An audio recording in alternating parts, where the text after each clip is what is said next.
To understand the Basques, you have to go back far beyond the written record to the limestone caves beneath these mountains, where secrets are painted in ochre and charcoal.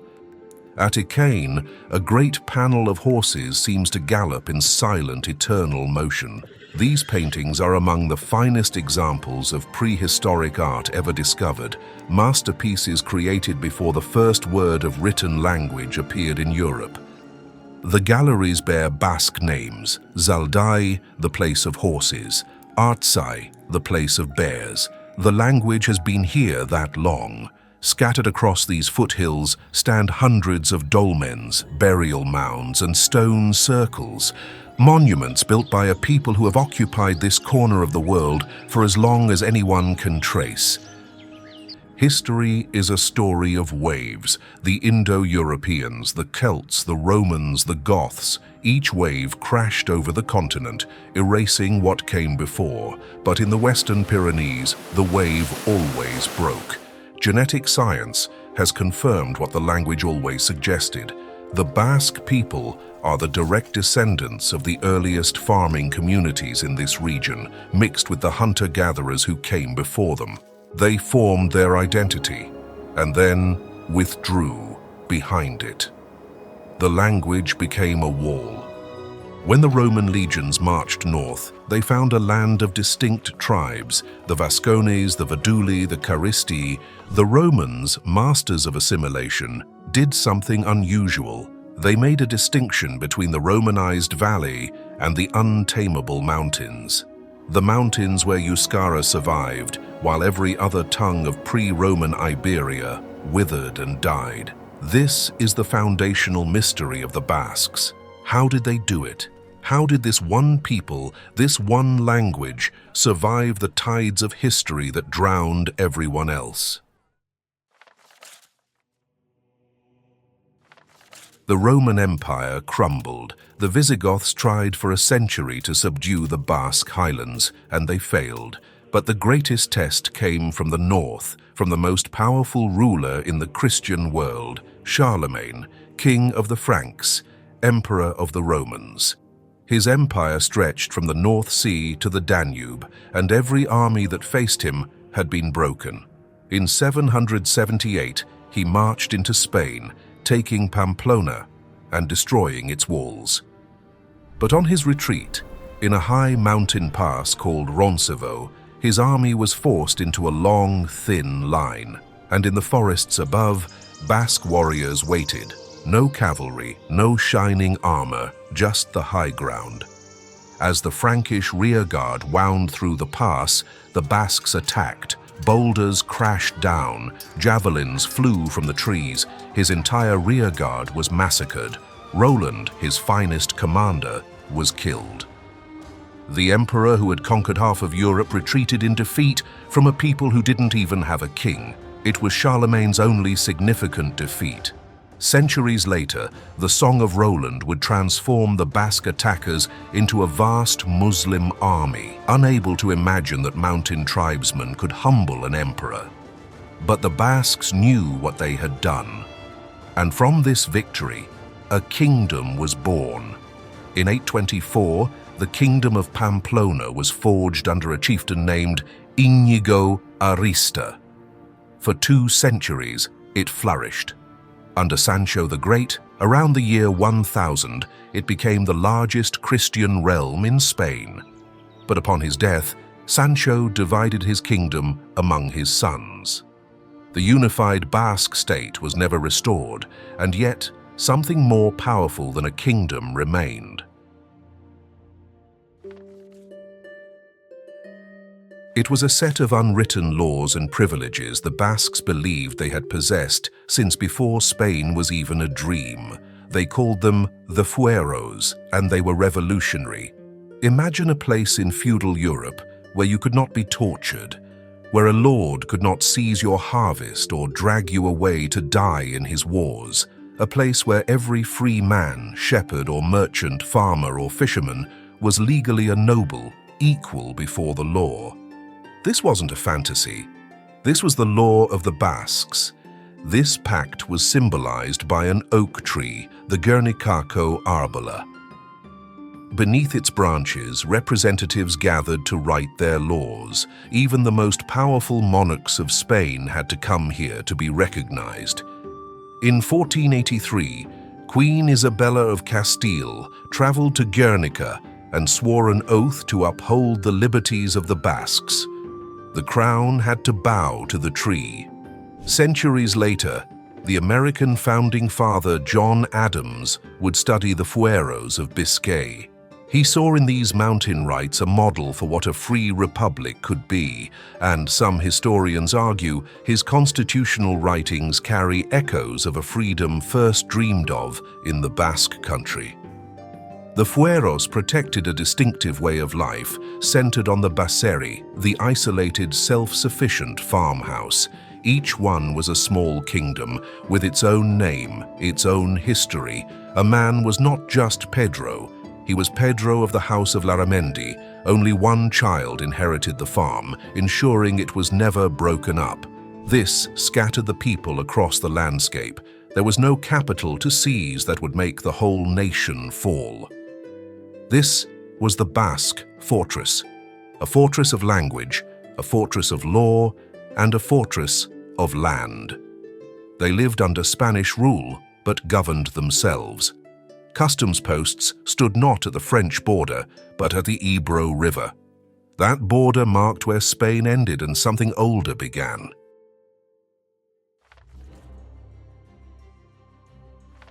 For 300 years, this fortress held, and in its shelter, a culture forged in self-reliance reached its zenith. The Basques were subjects of the Spanish crown in name, but masters of their own destiny. And this time, their destiny was on the sea. Around 1486, a boy named Juan Sebastián Elcano was born in the fishing town of Guetaria. In 1519, he joined Magellan's expedition to circumnavigate the Earth. Magellan, after dying in the Philippines, Elcano was elected captain by the surviving crew, and they sailed on. On September 6, 1522, his ship limped back into a Spanish harbor with only 18 men surviving. They had circled the world. The emperor granted Elcano a coat of arms with the motto, "You were the first to circumnavigate me." The first captain to sail around the world was not a courtier or a famous admiral. He was a fisherman's son from Guetaria.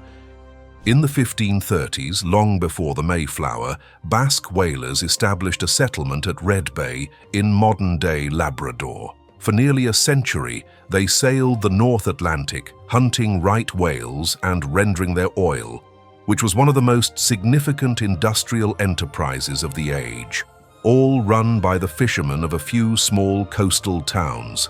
This ambition was balanced by fierce localism. A man's worth was not just his title, but his strength, his endurance, and connection to the community. This, for instance, was expressed in the heri kirolak, or rural sports. Men lifted granite stones weighing over 300 kilograms, wood choppers balanced on massive logs, racing to chop them in two. These were not just sports, they were rituals, defiant assertions of who they were. And in the village squares, crowds gathered to watch the Bertsolari, or poets who improvised complex rhyming verses on any topic thrown at them, all in the intricate patterns of Euskara, a culture that valued wit and language as much as muscle. Meanwhile, in the great capitals of Europe, the age of kings was giving way to the age of nations. Nations demand unity, a single language, a single law, a single flag, and the Basque fortress was about to face its greatest test.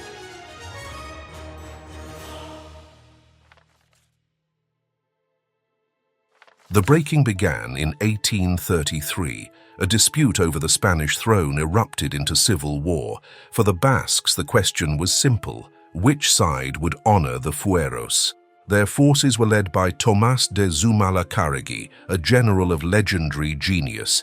He won victory after victory, a brilliant guerrilla commander who seemed unstoppable. But at the siege of Bilbao in 1835, a musket shot struck him in the leg. The wound became infected. The great general died not in a blaze of glory, but in a fever bed. With him died the best hope for Basque victory.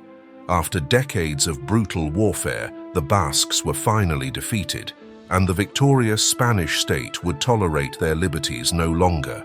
On July 21, 1876, the Fueros were abolished. The fortress of law, which had stood for centuries, was breached. Customs posts moved to the Pyrenees. Conscription became compulsory. 40,000 troops occupied the provinces. The Basques were no longer a nation within a kingdom. They were simply subjects. Their culture survived, diminished, but refusing to die. It lived on in the farmhouses, in the markets, and in the tisocos, the private gastronomic societies where men gathered to cook, sing, and speak their own language. But the final blow would come from the sky.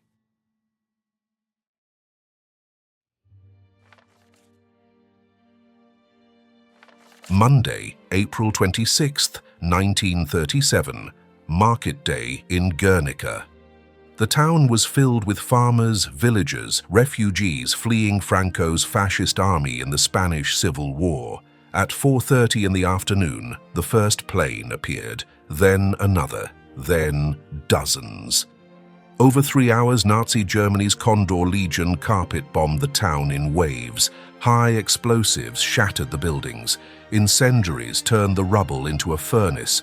Witnesses reported planes flying low, machine guns strafing the streets, cutting down men, women, and children as they ran. The attack was a military experiment, a new kind of terror warfare, and it was a message. The arms factories on the edge of town were left untouched. The target was the Basque soul. By nightfall, 85% of the town was a smoking ruin. The death toll is still debated, from 150 to over 1,600. Franco's regime destroyed the records. The uncertainty is part of the crime, and after the fire came the silence. Franco won the war. For the next 4 decades, he tried to finish what the bombs began. He tried to kill the language. Euskara was banned from schools, publications, radio. It was illegal to give a child a Basque name. Teachers struck children for speaking their mother tongue. Signs went up everywhere. If you are Spanish, speak Spanish. Linguists predicted extinction within 2 generations. The language that had survived Rome was finally dying. It's hard to stand at a point like that in a story, a culture brought to its knees, a language being systematically erased, and not ask, how does anyone come back from that? I've spent 18 months living with that question. The answer is too deep for a single video. It's in the archaeology, the genetics, the linguistic puzzles, and in the stories of the people themselves. That's why I wrote Europe's Time Capsule, Unlocking the Mystery of the Basques. It's my attempt to tell the complete story, how a people maintained their soul across centuries. It's accessible whether you're new to this history or already captivated by it, with illustrations that bring their world to life. And I realized you can't understand the Basques without understanding their connection to food, so I created the Basque Kitchen, authentic recipes from Euskara. 15 traditional recipes I've personally tested. Marmitako, the rich tuna stew fishermen have made on their boats for generations. And of course, the famous burnt Basque cheesecake. I'm one person running this channel from my kitchen table because I believe these stories deserve to be remembered. Your support through these books is the best way to help me continue. The first link in the description will take you there. Thank you. Now, back to the story.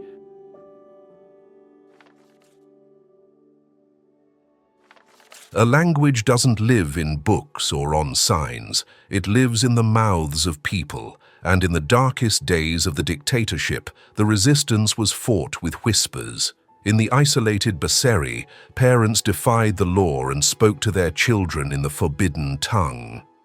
In the cities, women like Elbira Zipitria opened clandestine schools in their homes, teaching small groups of students the words the state was trying to erase.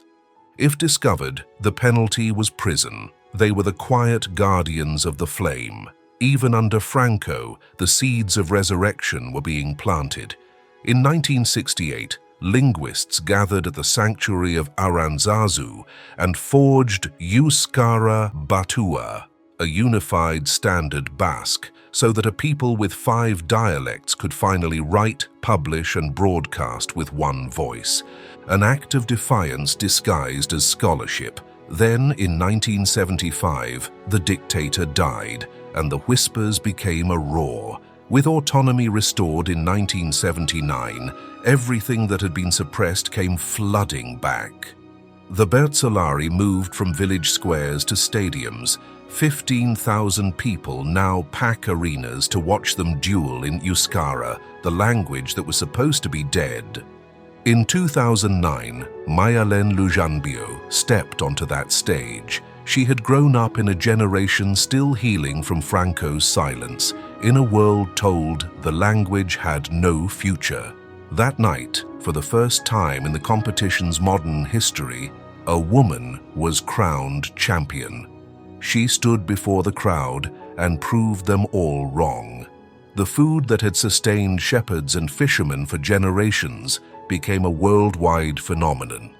Nueva Cocina Vasca transformed Basque cuisine into high art. Today, the Basque country holds one of the highest concentrations of Michelin stars on Earth. Every January 20th, the coastal city of San Sebastian erupts. For 24 hours, the city's residents march through the streets in uniformed companies, drumming. The sound echoes off the old stone buildings until the whole city vibrates. It is not a performance, it is a declaration. In 1968, just 93 books were published in Euskara. Today, over 2,000 a year. In 1991, only a quarter of the population could speak the language. Now, a new generation is emerging from Basque language schools, fluent in the tongue their grandparents were beaten for speaking.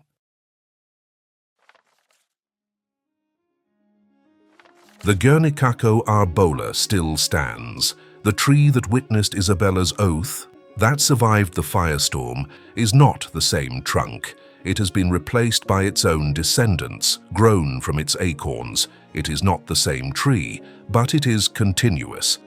When the Basque president takes office, the ceremony occurs beneath that tree.